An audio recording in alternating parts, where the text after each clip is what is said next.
안녕하세요. 절대값TV의 명품 PD 한PD입니다. 자, 다 예상을 했지만 생각보다 일찍 반응이 나타나고 있어요. 서울의 집값이 또 심상치 않다. 거래는 별로 안 되는데 거래는 확 줄었는데 매물을 안 내놔요. 그죠? 매물을 안 내놓으니까 호가는 그대로이고 호가는 오히려 올라가고 있다. 그래서 고급지를 중심으로 역시 주택 가격이 다시 올라가고 있다. 자, 627 대책이 나온 지 지금 뭐 3개월도 안 됐죠. 대부분의 조금 뭐 시장에 알려진 전문가들이 어떻게 예상을 했냐면 이 6개월을 못 갈 것이다. 이 말 그대로 이 매수세를 억제하는 정책이잖아요. 이 정책은 6개월을 못 갈 것이다. 자, 대출을 막아서 시장의 수요를 막겠다. 어떻게 보면 맞는 정책인데, 그러니까 효과적인 정책인데, 그것은 이제 지방이나 아니면은 뭐 저가주택, 뭐 그런 부분에서 이제 효과가 있는 거지. 고가주택에서는 오히려 역효과를 내고 있다라는 게 지금 팩토로 나타났어요. 자, 그게 단순해요. 고급지의 주택들이 있는데 이 고급주의 주택들을 가지고 있는 사람들은 특히 서울을 우리가 놓고 얘기하는 거예요. 다른 지역은 얘기할 필요 없어요. 그죠? 다른 지역은 별 의미가 없어요. 이제 오직 서울, 경기도도 의미가 없어요. 자, 서울의 고급지의 주택을 가지고 있는 사람들은 어떤 확신을 가지고 있냐면 서울의 고급지는 절대로 떨어지지 않는다. 시간이 지나면 계속 올라간다. 자, 그런 게 이제 확고한 신념이 돼버렸어요. 정규가 돼버렸어요. 자, 얼마 전에 뒤에서 이야기하겠지만 우리 이 고위 관리들이죠. 고위 관리들이 이 재산 목록이 다 나오잖아요. 특히 이제 윤석열 정부 때 고위 관리들, 뭐 더불어민주당도 마찬가지지만, 근데 더불어민주당은 좀 덜한 편인데 윤석열 정부의 고위 관리들 재산을 보면 뭐 100억, 200억, 300억 다 그렇잖아요. 그런 사람들이 많다고요. 그쪽 당은. 자, 그런데 그 사람들이 꼭 가지고 있는 재산, 부동산의 목록을 보면 대부분이 고급지들이야. 뭐 투자로도 가지고 있는 경우도 있고, 주거로도 가지고 있는 경우도 있고.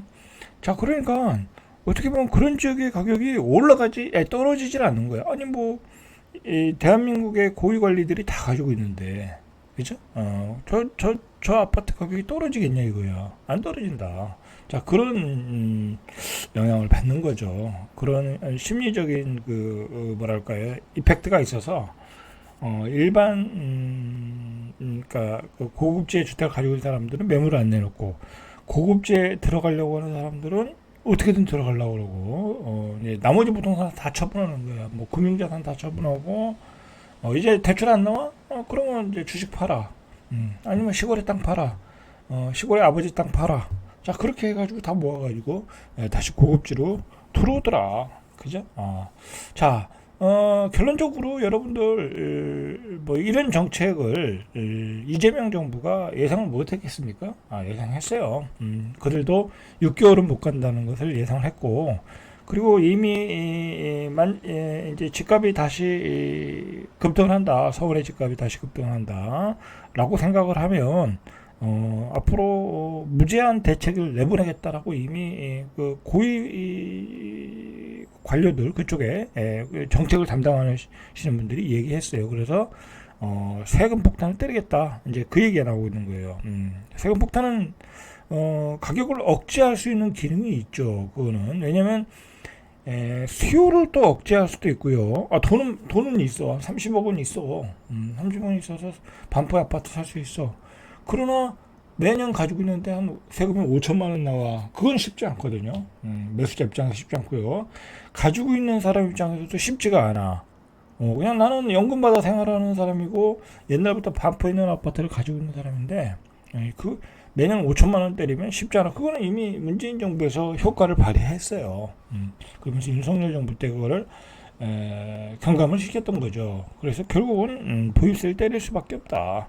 그리고 지금 문재인 정부, 이재명 정부에서 나오는 게 뭐냐면 증세 정책이잖아요. 어떻게든 세금을 올리겠다라는 것이고 내년에 예산도 뒤에서 보겠지만 계속 올라가고 있고 상당히 올라가고 있고 심지어는 점심값 보조 이야기도 나오고 있고 점심값을 중고생 저는 고등학생들 밥 주는 것도 무상급식도 별로 마음에 안 드는데 아니 무슨 직장인들 밥값 보조한다고 전 깜짝 놀랐어요. 무슨 이건 이건 말이 안 되는데 그렇게 되다 보면 계속 보조 증세밖에 안 되고요. 시장의 유동성이 늘어날 수밖에 없고 그 돈이 풀린 돈은 다시 부자들 주머니로 들어가서 그 돈은 다시 부동산 시장으로 들어올 수밖에 없어요. 돈이 많이 풀리면 우리 서민들은 괴로울 수밖에 없어. 그리고 중산층은 괴로울 수밖에 없는 거야. 자, 어쨌든 집값의 분위기가 달라졌다. 서울의 집값의 분위기. 그래서 서울의 매수 심리가 급반등하고 있다. 그러니까 매수 지수가 올라가고 있다는 거죠.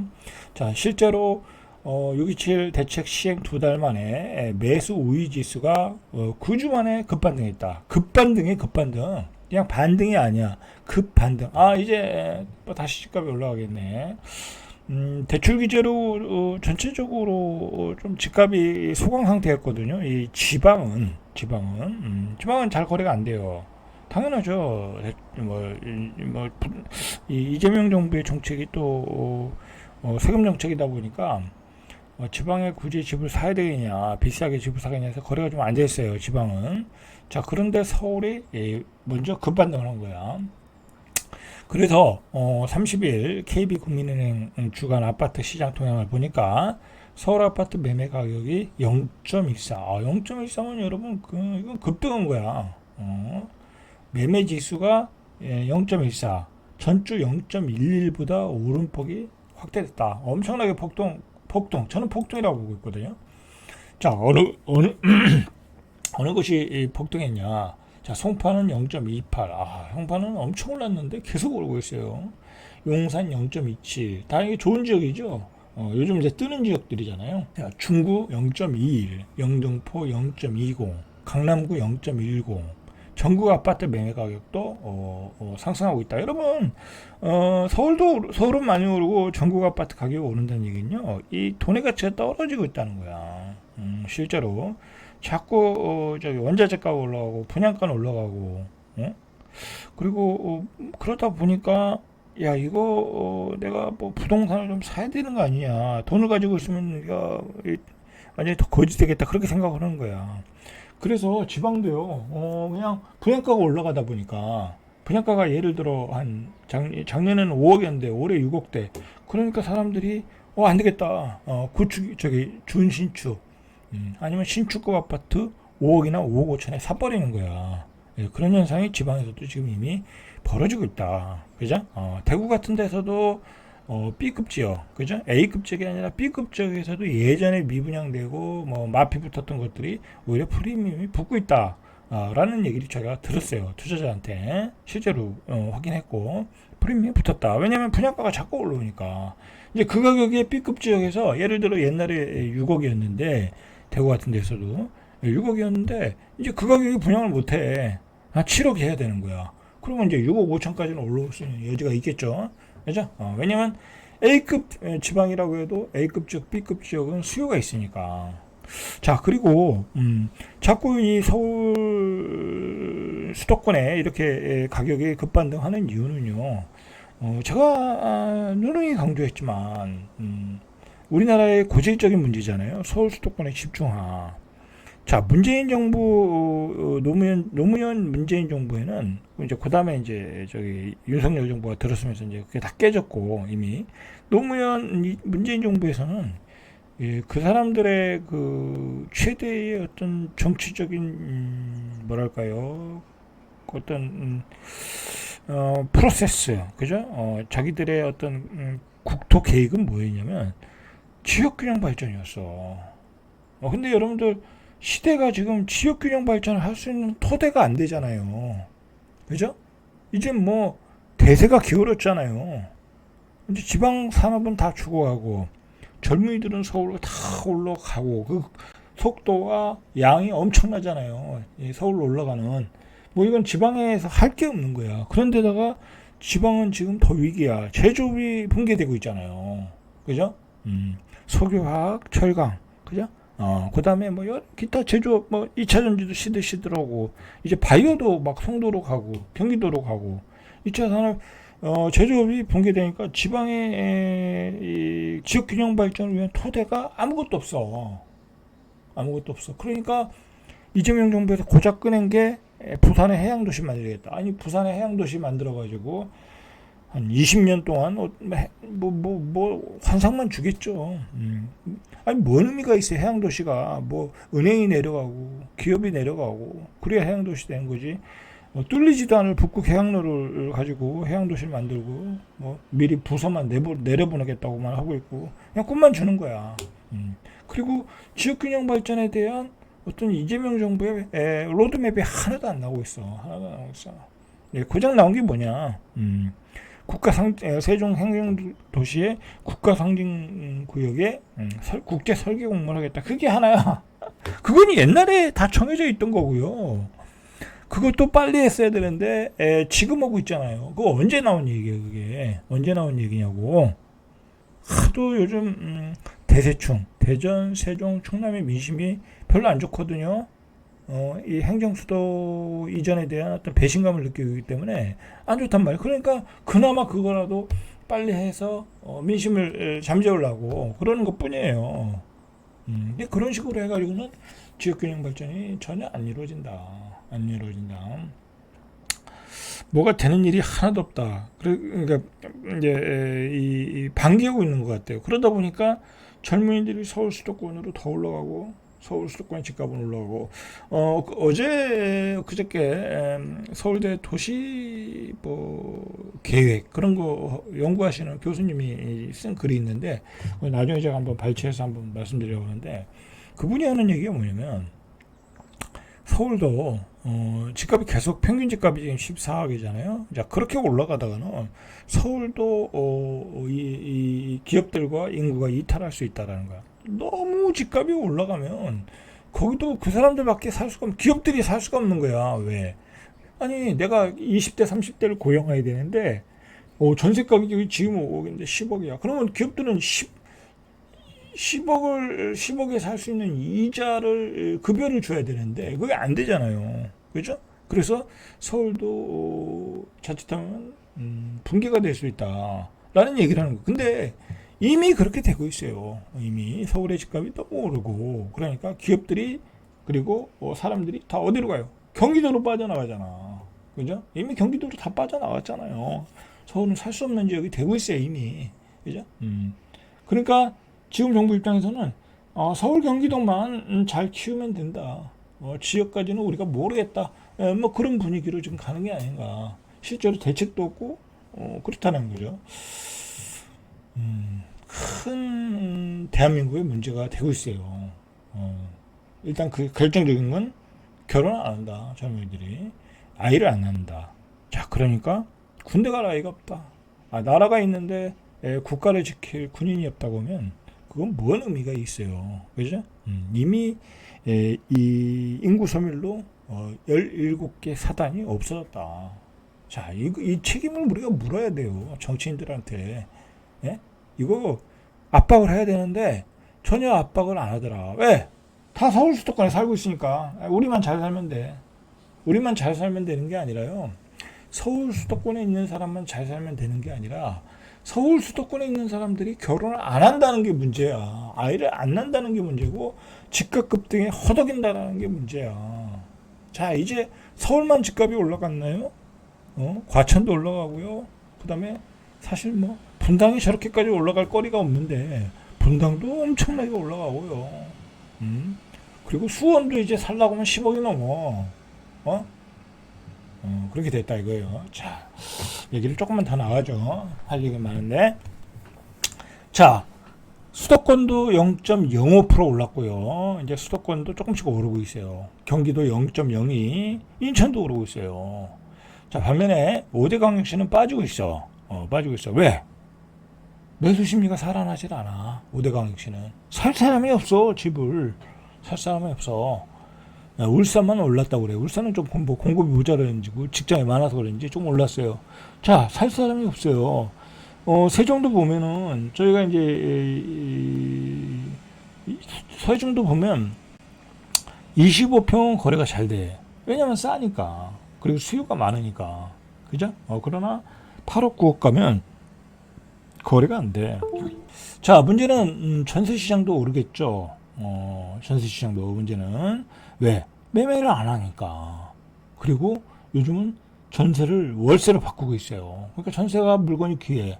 그래서 서울 아파트 전세 가격이 0.02, 25주 연속 올랐어.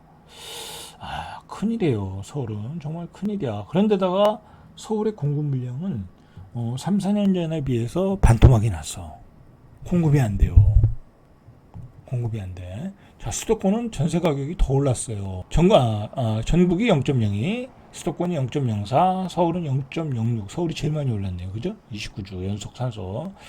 자, 서울은 지난주에 0.07, 3주 연속 상승률은 둔화되고 있다. 전세 가격 상승률은 좀 둔화되고 있다는 거야. 그러나 광진구, 강동구, 강북구, 송파구, 자, 이런 지역은 오르고 있다. 강남은 입주 물량이 좀 있나 봐요. 그래서 강남은 조금 마이너스 되고 있고요. 경기도는 0.03 상승하며 31주 연속 오르면서, 경기도도 지금 전세 물량이 없어요.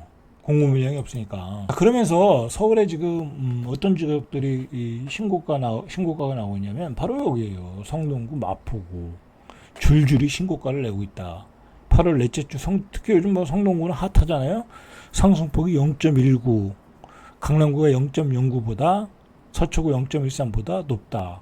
자, 성동 마포에서 신고가가 계속 나오고 있다. 이거 뭐예요? 30대들이 이 재산을 모아서 똘똘한 한 채를 아직도 계속 사고 있다라는 거야. 그래서 성동구 마포구 등을 중심으로 한 인기 지역 아파트 상승 가격이 심상치 않다. 6.27 대책 규제 이후에 강남 상구 등 주요 상급지의 집값이 주춤하는 것과는 대비된다. 강남 상구는 약간 주춤한데 오히려 그 밑에 지역들이 지금 올라오고 있다. 자, 성동구의 하왕십리동 텐지힐 전용 5구가, 자, 전용 5구에 5구 25평. 이제 성동구 하왕십리에 5구를 살려면 17억을 줘야 돼. 100만 원 빠지는 16억 9,900만 원이니까 17억을 줘야 돼. 이거 누가 사겠어요? 이제 급여 많이 받고 아버지가 도와주고 그리고 대출 그냥 다 땡기고 뭐 그래서 사는 거잖아요. 이거 이 사람들 그럼 다른 데 쓸 돈이 없겠죠? 그죠? 임기점에 이르르고 있는 거예요, 사실. 하왕십리동에 25평이 17억이다. 너무 비싼 거죠. 그죠? 자, 대출 규제보다 1,300만 원이 떴고, 자, 해당 단지의 129제곱미터는 22억. 그 다음에 성동구 옥수동의 극동그린 5구. 이건 좀 오래된 아파트 같아요. 16일에 11억 9,800, 거의 12억에 팔리면서 최고가를 쓰고 있다. 그러니까 이제 젊은이들이 구축이라고 해도 그냥 무조건 성동구 오면 그냥 들어가는 거야 이제. 성동구는 앞으로 강남이 되는 거야. 뭐 그렇게 해서 들어가는 거야. 뭐 그렇게 될지 안 될지 모르지만 대출 규제에 오히려 돈 있는 사람들만의 리그가 돼버렸다. 그렇죠. 이제 대출 규제는 6억밖에 안 나오니까 17억짜리 아파트 사는데 6억밖에 안 나와. 그러니까 11억은 있어야 되는 거죠. 자, 그 11억을 누가 도와주겠어요? 부모님이 도와주는 거야. 부모님 땅 팔아 도와주고, 뭐 그리고 계좌 다 해지해서 다 도와주는 거야. 자, 성동구 0.119% 이 기간 동안에 높은 상승률을 보여주고 있다. 자, 이 같은 사례를 들고 일부 고가 아파트를 중심으로 신고가 경신이 이루어지고 있다. 그러니까 옛날에는 6.27 대책 이전에는 뭐 압구정동 아파트, 반포 아파트 막 그런 데서 막 그 신고가가 나오고 그랬는데 이제 거기는 아직도 그런 현상이 있지만 예전만 못하지만 이제는 성동구 같은 지역에서 한 6억 대출 받고 한 12억, 17억짜리 아파트들의 뭐랄까요, 매수세가 몰리고 있다. 현금을 들고. 자, 그러니까 대출을 못 받는 일반 중산층들, 그죠? 젊은이들은 굉장히 분통이 터지겠죠. 그죠? 분통이 서지겠죠. 열이 받겠죠. 열이 받을 거야, 아마. 자, 이 같은 원인은 안 판다, 안 판다, 안 판다. 자, 627 대책 전후 한 달간 아파트 시장의 거래량을 분석한 결과, 집토스가 20억 초과 아파트는 매매가 대책 이전 한 달 대비 85.8%가 급감했다. 20억 초과하는 아파트의 거래량이 85.8% 엄청나게 급감을 했는데 나오면 신고가야. 신고가 비율이 66.1%. 그죠? 나오면 신고가야. 아파트 3건 가운데 2건이 신고가야. 이러니 가격이 안 오르겠냐고. 자, 왜 이런 현상이 일어나겠어요? 왜 이런 현상이 일어나겠어요? 뭐겠어요? 서울의 성동구 마포구는 계속 올라. 정부의 정책을 봐봐. 다 서울에 집중하는 정책이잖아. 그죠? 그리고 모두가 돈을 쌓아들고 서울의 고급지로 달려들고 있잖아. 그리고 주식시장이 많이 올랐잖아. 그럼 주식 팔아. 그리고 성동구로 들어가자. 마포구로 들어가자. 지방 땅 팔아. 서울 마포구 성동구로 들어가자. 자, 그렇게 되고 있는 거예요, 지금. 그런 현상이 있다. 자, 그런 현상이 계속 벌어지는 이유는 결국은 정부의 정책이 서울 수도권에 몰빵하는 정책으로 계속 가고 있다. 그리고 뭐 대책이 없다. 자, 결국 정부가 그리는 큰 빅픽처가 뭐겠어요? 6.27 대책 이후에 집값이 더 올라? 집값이 올라가야 그들이 이 대책을 내놓을 수 있는 빌미가 되는 거잖아요. 집값이 안 오르는데 세금을 때릴 수가 없잖아. 집값이 더 올라? 그럼 대책을 내놔야죠. 그렇게 되는 거잖아.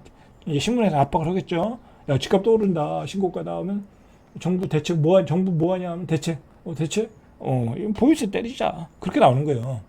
자, 의외로 추석 이전에 보유세 대책이 나올 수도 있다. 왜냐면 추석에 민심이라는 게 있으니까. 그죠? 아니면 뭐 추석 이후에도. 자, 이제 고가주택 가진 사람은 좀 피곤할 수 있어요. 1년에 5천만 원, 3천만 원, 2배 오른다고 해봐. 쉽지 않아요. 그죠? 자, 오늘은 여기까지. 절대값TV의 명품 PD 한PD였습니다.